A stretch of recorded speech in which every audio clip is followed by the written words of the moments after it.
3 দিন শেষ, চতুর্থ দিনে গড়াচ্ছে ডারউইন টেস্ট।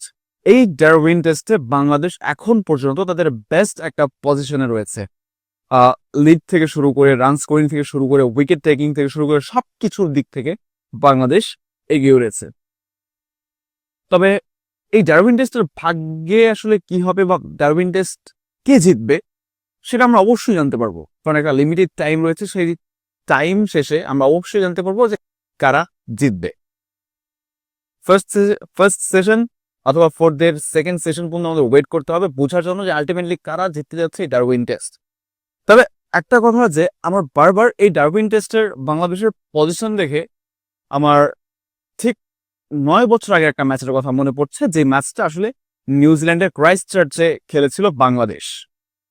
সেখানে সাকিব আল হাসানের 217 রান, সেই রানটা আসলে বৃথা যায়। সাকিব আল হাসান যে রানটা করেন বা বাংলাদেশ যে স্কোরটা করে সেই স্কোরটা পুরো বৃথা যায়। সেই ক্রাইস্ট চার্চ টেস্টের প্রথম ইনিংসে বাংলাদেশ 598 করেছিল, 595 করেছিল 8 উইকেটে। এরপর তারা ইনিংস ঘোষণা করে দেয়। এরপর ফার্স্ট ইনিংসে আবার ফার্স্ট ব্যাটিং এ নিউজিল্যান্ড 539 রান অল আউট হয়ে যায়। সেকেন্ড ইনিংসে বাংলাদেশ আবার 160 রান অল আউট হয়ে যায়। 217 রান টার্গেট পরে নিউজিল্যান্ডের, এবং নিউজিল্যান্ড 7 উইকেট হাতে রেখে সেই ম্যাচটা জিতেন।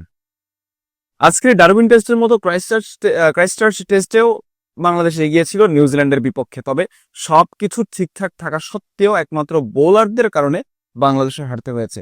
তবে ওর প্রেক্ষাপটটা ভিন্ন। অস্ট্রেলিয়া আগে ব্যাটিং করেছে, বাংলাদেশ সেকেন্ডে ব্যাটিং করেছে। অস্ট্রেলিয়া ফার্স্টে ব্যাটিং করে 198 করেছে, বাংলাদেশ সেকেন্ডে ব্যাটিং করে 426 করেছে। সেকেন্ড ইনিংসে অস্ট্রেলিয়া এখন পর্যন্ত বাংলাদেশ হচ্ছে 68 রানে পিছিয়ে আছে, এবং হাতে উইকেট সংখ্যাও আছে 6টা।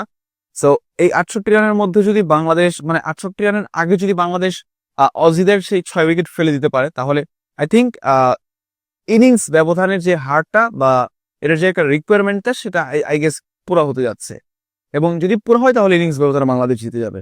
আর যদি এই 68 রান পার করে যেই রান করবে অস্ট্রেলিয়া, সেটা দাঁড়াবে বাংলাদেশের টার্গেটে। তবে দিন শেষে এইটাই চাইবো যাতে এই পজিশন থেকে বাংলাদেশ জিতে যায়, কারণ এখন বাংলাদেশ যেই পজিশনে রয়েছে সেই পজিশনে বাংলাদেশের জেতার কথা, এবং বাংলাদেশ এই জয়টা ডিজার্ভ করে। কারণ বাংলাদেশ যেমন বোলিং করেছে, যেমন ব্যাটিং করেছে, যেমন ফিল্ডিং করেছে, ইটস আনবিলিভেবল। জাস্ট প্রত্যাশারও বাইরে ছিল যে বাংলাদেশ এমন পারফরমেন্স করবে। আমি এখন ভিডিওটা বানাচ্ছি এবং আমার ঠিক অপোজিটে বাংলাদেশ এবং অস্ট্রেলিয়ার সেই সেকেন্ড ডে হাইলাইটস চলছে, এবং হাইলাইটস দেখছি, মজা নিচ্ছি, আর আমি ভিডিওটা শুট করছি। সো দেখা যাক ডারউইন টেস্টের ভাগ্যে আসলে কি জোটে, বাংলাদেশের ভাগ্যে আসলে কি জোটে। আলটিমেটলি যাবো বাংলাদেশ যাতে এই ম্যাচটা জিতে যায়। সো লেটস সি ফোর্থ ডেতে কি হয়। যদি ফোর্থ ডেতে রেজাল্ট না করায়, তাহলে আমরা আশা করবো যে ফিফথ ডেতে গিয়ে একটা রেজাল্ট যাতে বের হয়, ড্র বাদে যে একদলই জিতুক, জাস্ট একটা রেজাল্ট যাতে বের হয়ে আসে। Thank you.